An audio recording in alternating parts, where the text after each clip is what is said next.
Tonight, we'll explore the case of the Clifton Bunny Man, a demented figure with the appearance of a man-sized bunny that has purportedly terrorized the wooded Virginian countryside for years.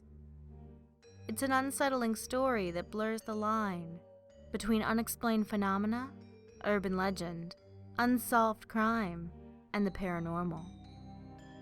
The legend of the Bunny Man started with a series of unsolved brutal murders that allegedly originated with an insane asylum that existed buried in the wilderness of Clifton, Virginia, in the early 1900s. When people started moving into Fairfax County, it is rumored that they didn't appreciate an asylum full of lunatics so close to their home, and that they petitioned to have it shut down. In response to the petition, a new facility, which was known as the Lorton Prison, was built in its stead. The story goes that in autumn of 1904, the inmates were packed into 15 transports to be moved to the new facility.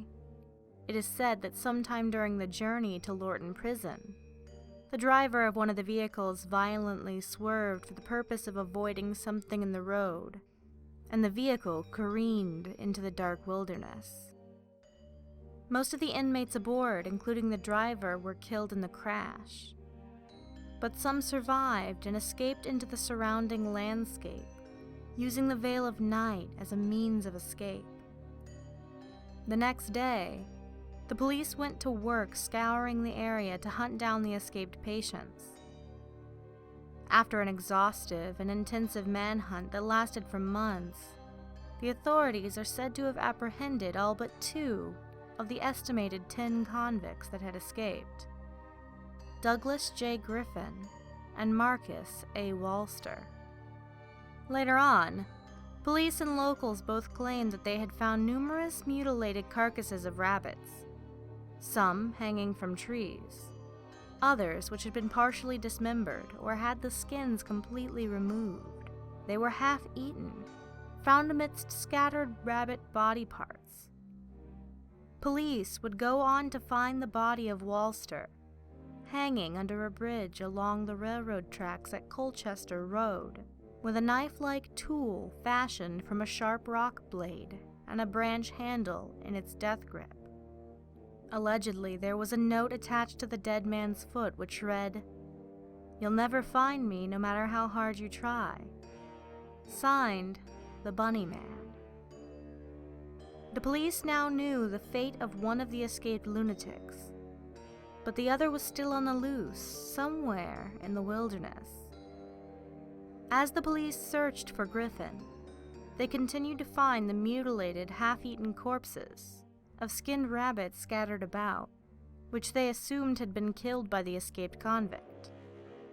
Because of these carcasses, plus the cryptic note that had been found, the fugitive became known as the Bunny Man.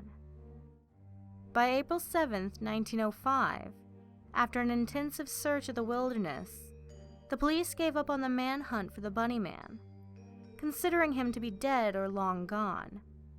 But he would still continue to haunt the area for years to come.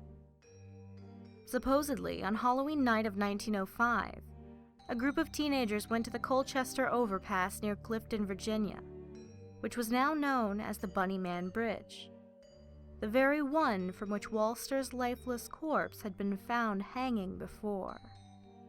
It is said that 3 of the teens would later be found dead, their throats slashed, and with long cuts up their abdomens as if they had been gutted like a rabbit.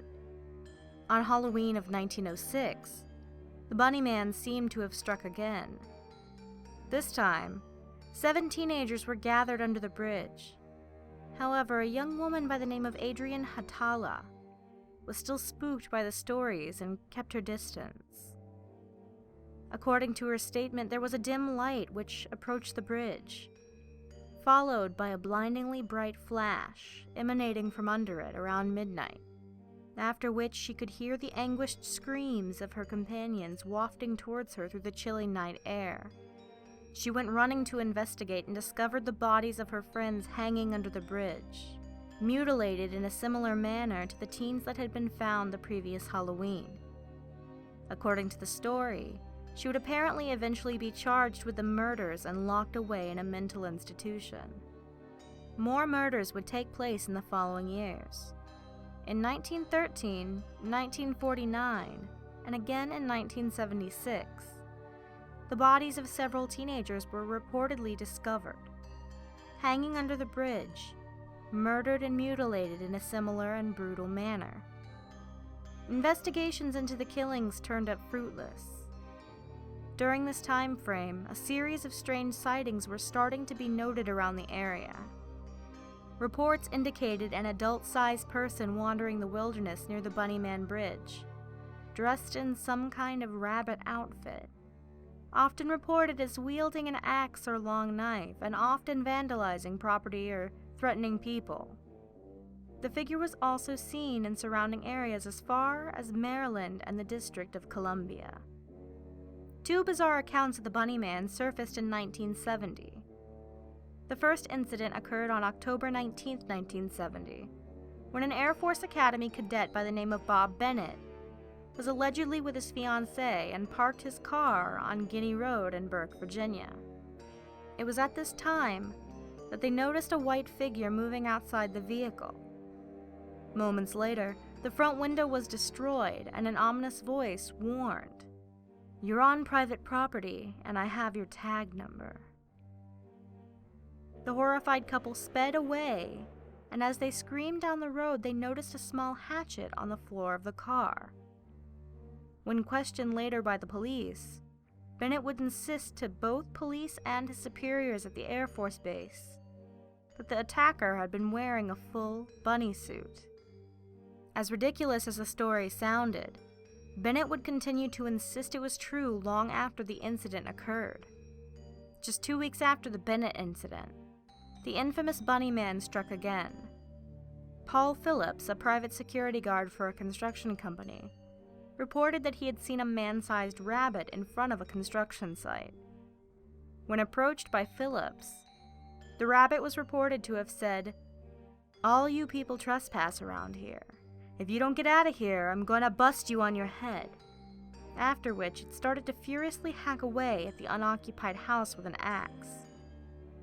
Allegedly, when the startled Phillips went back to the car to get a firearm, the figure swiftly escaped into the woods and disappeared.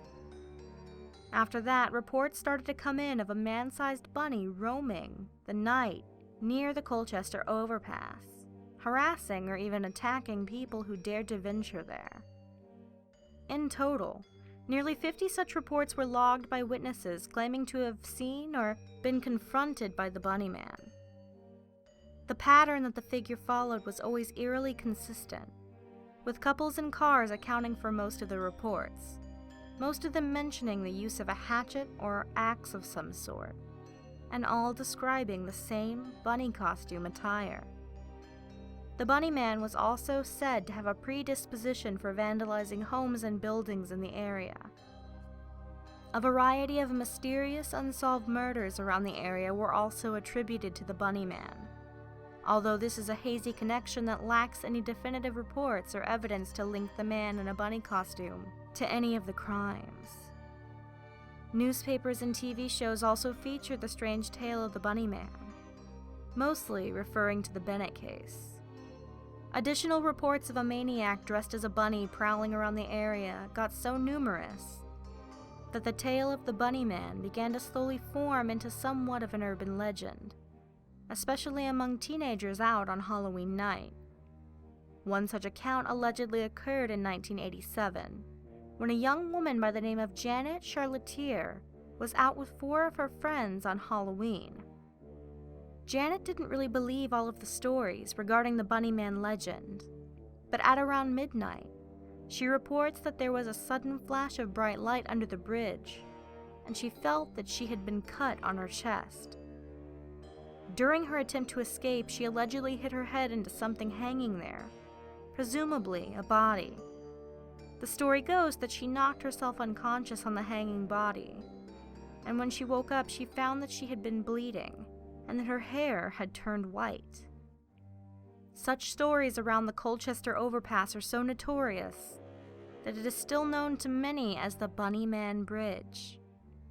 Another account claims that police responded to a report that a man in a rabbit costume was roaming around wielding an axe, who was then referred to as the Axeman.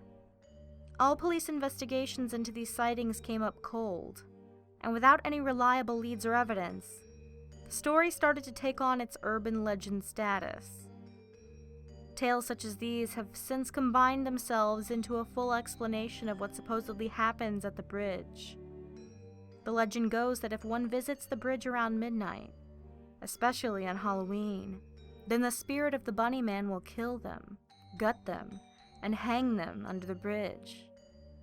The spirit supposedly starts out as a dim light walking along the tracks above the bridge, and then, when the kill is near, it materializes under the bridge and becomes a blinding flash, during which the ominous Bunny Man will slaughter anyone present by slashing their chests and throats. Occasional sightings of the alleged Bunny Man continue to this day, and in 2001, 6 local students went out looking for him with the assistance of a guide. The group reported to have found mutilated rabbit carcasses in the area and were scared off when they claimed to have seen shadowy figures lurking about the woods. The story of a man-sized bunny running around terrorizing, even murdering people, seems to cross over the line from mystery into fantasy, but many urban legends are said to have their origins in some grain of truth. For the case of the Bunny Man, no matter how ridiculous it may sound, it may be in your best interest to stay away from the Colchester overpass at midnight on Halloween. You know, just in case.